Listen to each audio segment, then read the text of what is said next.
What is going on, everybody? Kevin Calhoun here from The Calhoun Show. Welcome to a bonus podcast where we're going to be doing videos every once in a while on the weekends with an interview here and there, or maybe just a topic that I want to talk about on its own, away from the podcast. We're trying to just be a little more active on a week-to-week basis and have more content going out. So in this past week, we saw Jürgen Klinsmann, the head coach of Team USA men's soccer, get fired. And as everyone knows, I don't know shit about soccer. So I turn to the experts. And for me, that's my buddy Kyle Bennett, who's writing about the Klinsmann story right now, and at KB Jelly on Twitter. So we gave him a call and we talked a little bit about Klinsmann getting fired, what's next for Team USA, the youth soccer movement in this country, where that's headed, and all sorts of cool stuff. And talked a little bit about his Dolphins at the end, too. So big thank you to Kyle for joining us. And I hope you guys enjoy the interview. You can check it out in full, the video, on the Calhoun Show's YouTube page. So head over to YouTube, search Calhoun Show. You'll find us. The link will be on the Calhoun Show Facebook page and Twitter pages as well. And every time we do one of these, we will put it up on the podcast feed too. So please enjoy this, guys, and I will talk to you on the other side of it. All right. The Calhoun Show. All right, he's here. Our buddy Kyle Bennett's back on the show. What's going on there, dude? Not a whole lot, man. How are you? I'm good. I was just talking to Kyle before we started here, and I was reminding him that I know nothing about soccer, so he's my go-to for this. So this Klinsmann story broke, and I didn't think of anybody else.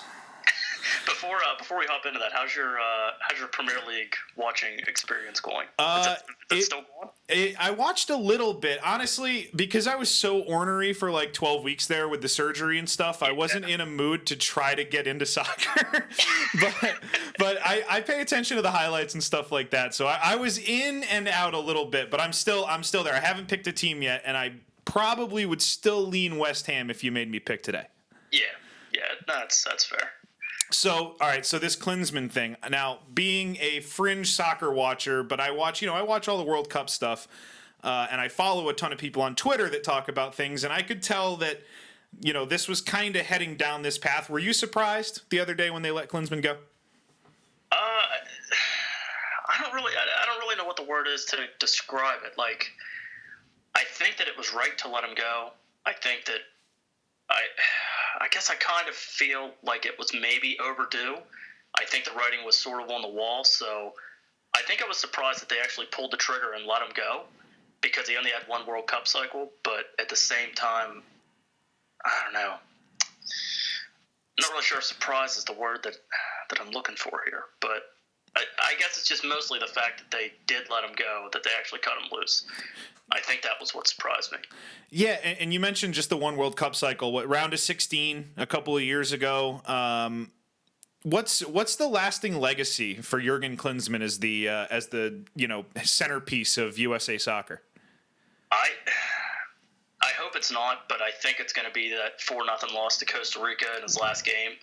I hope it's not, but I mean, Costa Rica had a great World Cup, but I hope what its lasting legacy is that come competition time, it might not have been pretty, but he got this team performing. He got us to the round of 16, got us out of probably the toughest group that we've ever been in, had the eventual World Cup champs in 2014 in Germany in our group, had this past summer's European champions Portugal in the group, and it had Ghana as well, who had knocked us out in 2006 as well. So, in 06 was just a terrible year, which we'll talk about here in a little bit. I'm sure it'll come up talking about Bruce Arena. But, it was a very tough group. And also I think that, I hope people don't forget that he got us to the semifinals of the Copa America last year. So, come competition time, he got us going.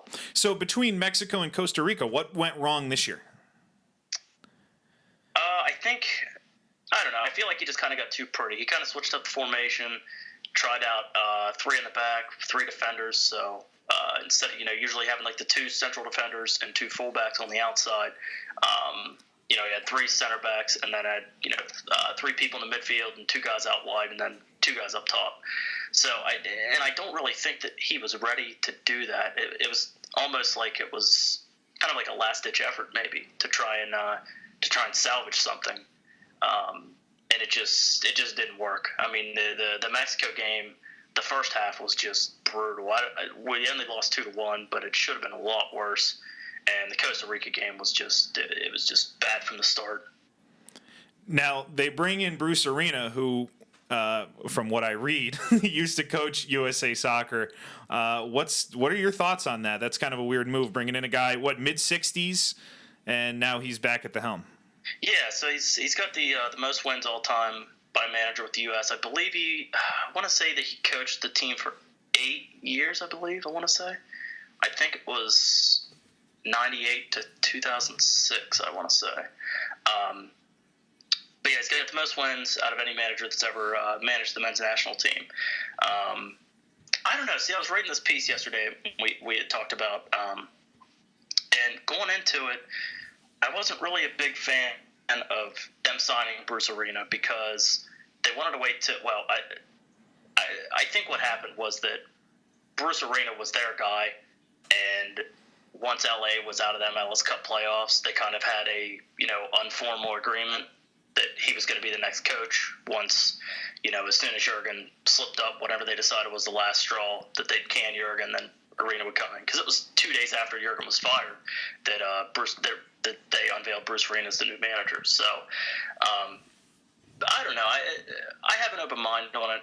I'm willing to give him a chance. He led us to our best World Cup in 2002. That team was very good. And then 2006, we had what did we finish with? 2 points, I think. We only scored 2 goals in the whole tournament, and didn't make it out of the group stage. And they played 3 games. So that's not good.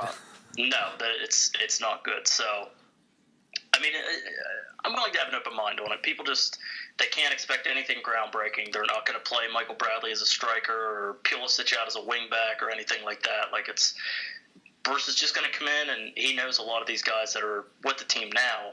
But, I think, I don't know, he says he's a different coach, and he's got a big ego. So I think that 2006 kind of knocked him down a few pegs. So... Now, you mentioned, Pulisic. He's the young kid, right?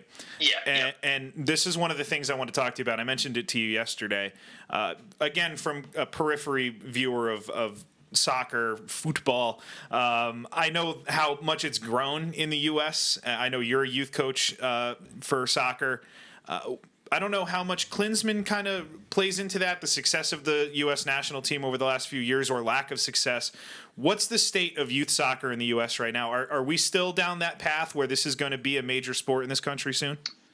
I honestly think so. I mean, I don't see it taking over American football anytime soon, but, I think as the popularity in American football decreases, that I think it's only going to help with soccer because – I mean, what other fall sports do you have? I mean, I know some states in high school, they play soccer in the spring, but, for the most part, it's a fall sport. Mm-hmm. So, and it's a year-round thing. So I think parents see it as a much safer option. I know just with the club that I'm with, we've noticed just in the area and a growing number of kids that want to play soccer instead of football. So, obviously for me as a soccer lover, that's, it's great to see, but, Klinsmann was the right guy to do that kind of stuff. He brought in some ideologies from Germany in his time with the German national team, and he added some youth national teams like I want to say he added like the under 21 team or something like that. Like before they had an under 23 team, and now they have I think it's like every 2 years until you're 21, I think, and then they have like a 22 and 23 or something like that. I forget exactly how it goes, but he's expanded that, and he had this role as he wasn't just the coach; he was also the technical director, which oversees how the entirety of the United States runs their soccer programs. And I think he was the right guy for that job, but I'm not so sure that he was the right guy for the national team coach, or at least I don't think that he would have. I think he could still be around in a technical director role, but I mean, I don't think that he would have been willing to say, "Oh yeah, sure, you can sack me if you're your coach, but I'll stick around as a technical director." Did he wear on people? He came across as somebody that was tough, no nonsense, that kind of thing. And in the NFL, you get outliers like Belichick and Coughlin that can kind of hang around with that kind of a mentality. Did that wear on these high priced players that are playing all over the world the rest of the year? I'm not really sure. That's something I've wondered too. Is there was talk of a lot of fans wanting this guy. His name's Marcelo Bielsa, and his nickname is El Loco because the guy's a lunatic. Like he's got to be certifiably psychotic, and a lot of people wanted him to be the national team coach because he's a very good tactician and stuff like that. But when he doesn't get his way, he's going to throw a hissy fit, and that's why. I mean, he took this job in France last spring, I think, and managed, I think, one game and then quit. So, wow. It was bad. So, I don't think that the players had the mental capacity or the strength to do that. I don't really think the fans do either. And, I don't even think it was realistic to begin with. So, I don't know. I think going with an MLS guy is the right move because, they'll be familiar with a lot of these guys in the camp. So, how worried should U.S. soccer fans be about World Cup qualifying now after these two losses? I mean, honestly, I would be surprised if we don't qualify still. Our talent level's still high. We, on paper, I think we're still a better team than Costa Rica, even though the 4-0 loss, might say otherwise. But that was 2 of the 3 toughest games that are in what they call the Hex, which is the 6 teams that are in the qualifying group. Those were the 2 toughest games was against Mexico and at Costa Rica. And the only other tough game will be at Mexico, which that won't be until next June. So, I mean, their next 3 games are are against Honduras, Panama, and Trinidad and Tobago. And really, they shouldn't really have any problem beating either of those 3 teams. Does this team have a higher or lower ceiling? This might be an unanswerable question, but is the ceiling higher or lower with Arena as the head coach when they're playing well? That I don't really know. I think Arena's a pretty cookie cutter guy, and I know that he planned a trip to Europe just to go and meet with a lot of these guys that are going to be with the team. So, I mean, it's good to see him take that type of initiative and stuff like that. So, yeah, I think it's like I said, I think it's unanswered for now, and it kind of sucks because they don't play again until March 24th. So it's 4 months away, roughly. So that probably plays out good for them, though, right? Yeah, I think so. That was easy. I learned a lot about soccer, but now before I let you go, I have to ask you because you are a fan of a football team that is just as hot as my team. Are your Dolphins for real? What's going on here? Dude, oh man, I tell my friends this, like, I don't even try and get too excited about it because I started getting excited about it, and then we played the Rams, and I'm like, man, I really don't know. I mean, at the beginning of the year, I was all in with them just tanking and just going after Deshaun Watson in the draft and just starting from there. But, I mean, Adam Gase he's been a magic man for this team. And Vance Joseph, the defensive coordinator, I mean, he's done a lot of really good things with defense. So, oh, man. I don't know. It's been quite some time since they've been in the playoffs. So I'm hoping they get in, but I don't know. I mean, really they should. I mean, their schedule for the rest of the season isn't that great. It's definitely a schedule that could that should put them above 500. But then again, it's the Dolphins, so yeah, I think it's going to end up coming down to what those 3 AFC West teams do. But yeah, I think so. I don't know. I like your Dolphins. It seems like and I was talking about this with Brett on the show last week. It seems like the high price guys are starting to buy in now that you won a few games in a row here. Yeah, and I think JJ's the turnaround he's had from this season. I mean, not even making the trip to Seattle in the first game, and now one of the best, or at least one of the hottest running backs in the league right now. So it's pretty cool to see. Well, I know you've been running around all day. Go watch the Michigan-Ohio State highlights. Yeah, I need to. I saw the score, but I haven't seen the highlights yet. It's a wild finish. All right, hey, buddy, I appreciate it every time. We'll get you back on soon. Thank you for teaching us some USA soccer stuff today. Anytime, buddy. Thank you. All right, man. I'll talk to you later. All righty. The Calhoun Show. All right. Again, big thank you to Kyle at KB Jelly on Twitter, at Pens of Anarchy on Twitter, and you can check out all the things he's doing on there.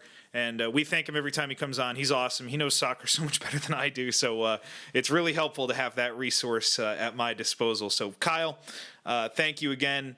And to everybody for listening, I appreciate it. We will be back on Thursday, as always, recording on Wednesday. So if you guys have questions for the show, please get them in. We are trying to get more and more questions on each episode of the podcast. And the listener interaction last week was phenomenal, and we're going to try to keep that going from here moving forward. So all the normal social media avenues are there for you: Facebook, Twitter, the podcast feeds on SoundCloud, iTunes, and Stitcher. If you're on iTunes and you guys could leave us a rate and a review with 5 stars and a nice comment, that sure would be appreciated. So thank you guys for the continued support of the podcast, and I will talk to you later in the week. Be good.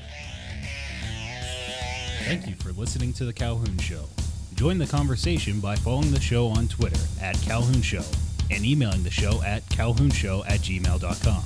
You can also find us on Facebook, and don't forget to subscribe and download for free on iTunes. Want to hear yourself on the show? Leave us a voicemail by calling 860-740-2119.